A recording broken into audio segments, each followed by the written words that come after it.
February 11th, morning reading, Matthew chapter 26, verses 1 through 25. Plot against Jesus.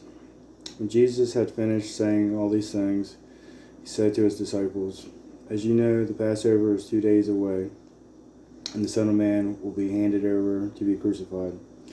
Then the chief priests and the elders of the people assembled in the palace of the high priest, whose name was Caiaphas, and they schemed to arrest Jesus secretly and kill him.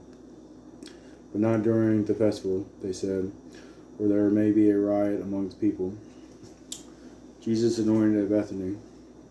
While Jesus was in Bethany, in the home of Simon the leper, a woman came to him with an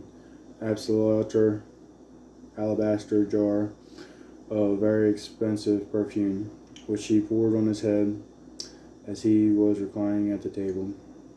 When the disciples saw this, they were indignant. "Why this waste?" they asked. "This perfume could have been sold at a high price and the money given to the poor."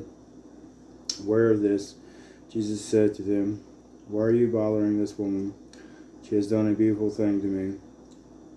The poor you will always have with you, but you will not always have me. When she poured this perfume on my body, she did it to prepare me for burial. Truly I tell you, wherever this gospel is preached throughout the world, what she has done will also be told in memory of her." Judas agrees to betray Jesus. Then one of the 12, the one called Judas Iscariot, went to the chief priests and asked, "What are you willing to give me if I deliver him over to you?" So they counted out for him 30 pieces of silver. From then on, Judas watched for an opportunity to hand him over. The Last Supper.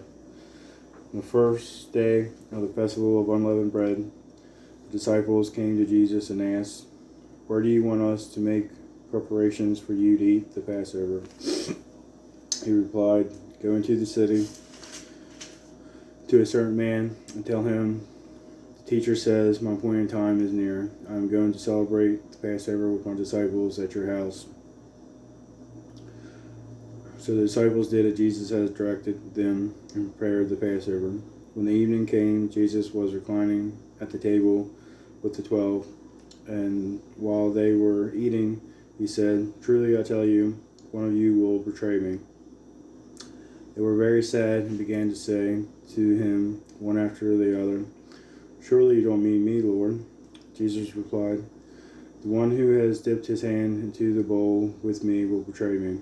The Son of Man will go just as it is written about him. But woe to that man who betrays the Son of Man. It would be better for him if he had not been born." Then Judas, the one who would betray him, said, "Surely you don't mean me, Rabbi." Jesus answered, "You have said so." We conclude the reading for today.